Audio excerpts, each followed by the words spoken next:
ஆமா, விஜய் சார் ஏதோ அரசியல் வந்ததுக்கு அப்புறம் நடிக்க மாட்டேன்னு சொன்னாரு. ஆனா எனக்கு ஏதோ சட்டமன்றம் படம் வெளில வந்திருக்கான். பயங்கரமான ஆக்ஷன்ஸ், டயலாக்ஸ், பஞ்ச் டயலாக்ஸ்லாம் போட்டு வேற லெவல் இருக்காமே படம். சட்டமன்றம் படம் வந்திருக்கான். அந்த அளவுக்கு உங்களுக்கு அறிவு இருக்கு. சட்டமன்றம் படம் எங்க வந்திருக்கு? நான் திருப்பி ஒண்ணு சொல்றேன், நம்ம எல்லா டிஎம்கே சப்போர்ட்டருக்கும், ஜென்சி டிஎம்கேங்களுக்கும், ஒருத்தர் எதிர்க்கிறனா ஒரு உண்மையா எதிருங்க. அவர் பண்ணதை எதிருங்க. நீங்க ஒரு கற்பனை உலகத்துல நீங்களே ஒண்ணு அவர் இப்படி சொன்னாரு, அவர் ஒண்ணு பண்ணாருன்ட்டு நீங்களே ஒண்ணு எதிர்க்கிறீங்களே, இதெல்லாம் பார்க்கும்போது சைல்டிஷா இருக்கு. இந்த மகளிர் உரிமை தொகை, விடியல் பயணம் திட்டம், இந்த 4000 ரூபாய் காசு, 6 சிலிண்டரு, இந்த தாலிக்கு தங்கம்ங்கிற மாதிரி, அது தாய்மாமன் சீரா, அந்த மாதிரி எதோ கொடுக்குறேன்னு சொன்னீங்களே, அதை பத்தி என்ன நடவடிக்கை எடுத்திருக்கீங்க?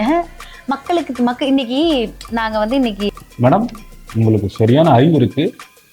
இந்த எல்லா பாயிண்டையும் நோட் பண்ணி உங்க டிஎம்கே எம்எல்ஏ அனுப்பிச்சு விட்டீங்கன்னா நெக்ஸ்ட் டைம் அவங்க கேள்வி கேட்பாங்க. கேள்வி கேட்டா டிவிகே சார்பில் பதில் சொல்லுவாங்க. பரவாயில்ல மேடம், அவங்களுக்கு தெரியாத கூட நிறைய தெரிஞ்சிருக்குது. ஆர்ப்பாட்டத்துக்கு போயிருந்தோம், இந்த நீட்டுக்கு எதிராக பேன் நீட். அங்க சும்மா பேட்டி எடுத்துட்டு இருந்தாங்க எல்லாரையும். அப்போ ஒரு அம்மா தலையில அடிச்சுக்கிட்டே போகுது. ஆர்ப்பாட்டத்துக்கு எது பேன் நீட்டு? நம்ம ஜூலி அக்காவா? எனக்கு ஒரு டவுட் மேடம், உங்க அண்ணன் நீட்டு விளக்கப்படுத்த தர நீட் இல்லைன்னு சொல்லும் போதெல்லாம் அது நீட்டை போராட்டம், அண்ணன் போராடுறாரு. ஆனா இப்ப பார்த்தா நீட்டு ஸ்கேம் பண்றீங்க. சத்தியமா சொல்றேன், இந்த மாதிரி எப்பா 1000 ரூபாய் உருப்படியா வாங்கிட்டு இருந்தோம், சும்மா பேட்டிட்டு வர்றது கிடையாது.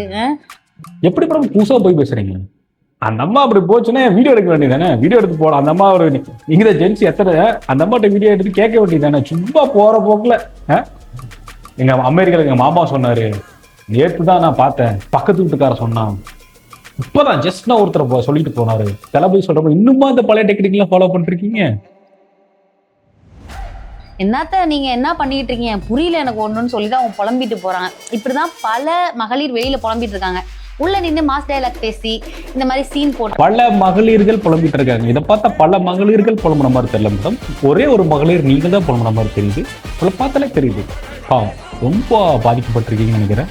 டிவிகே ஜெயிச்சதுல கண்ணாடி நல்லா இருக்கு. அதெல்லாம் மேபி உங்களுடைய ஃபாலோயர்ஸ், அதாவது உங்களை விரும்பக்கூடியவர்கள் அதை ரசிப்பார்களே தவிர இதனால தமிழ்நாட்டுக்கு அம்மஞ்சல்லி பிரயோஜனம் இல்லை. எப்படி அம்மஞ்சல்லி பிரயோஜனம் இல்லை? கரெக்டா சொன்னீங்க, சூப்பரா சொன்னீங்க. யார் சொன்னீங்க? உங்க பையன் உங்களை தேடிட்டு இருக்காராம், என்னன்னு கேளுங்க. பெத்த பையனை பத்தி பேசுறது உங்க பையனையோ இல்ல உங்க அப்பாவை பத்தி பேசுறது மட்டும்தான் உங்களுக்கு அது தெரியும். ஈஸியா போற போக்குல அடுத்த ஃபேமிலி மெம்பர்ஸ் பத்தி பேசுறீங்களே. அரசியல் கருத்தை அரசியல் ரீதியா கருதுங்க, எதிர்ங்க. நீங்க ஒருத்தர் சந்தோஷப்படுத்துறதுக்காக உங்களோட தரத்தை என்னைக்கும் குறைச்சிக்காதீங்க. உங்களை ஒரு கருத்து சொன்னா அவரை மட்டும் பேசுங்க. அவரை சார்ந்து இருக்க குடும்பத்தை பத்தி பேசுறது, அவங்களாம் யாருன்னே, அவங்களாம் இதுக்கு சம்மந்தமே கிடையாது, ஆனா அவங்கள பத்தி பேசுறதுன்னா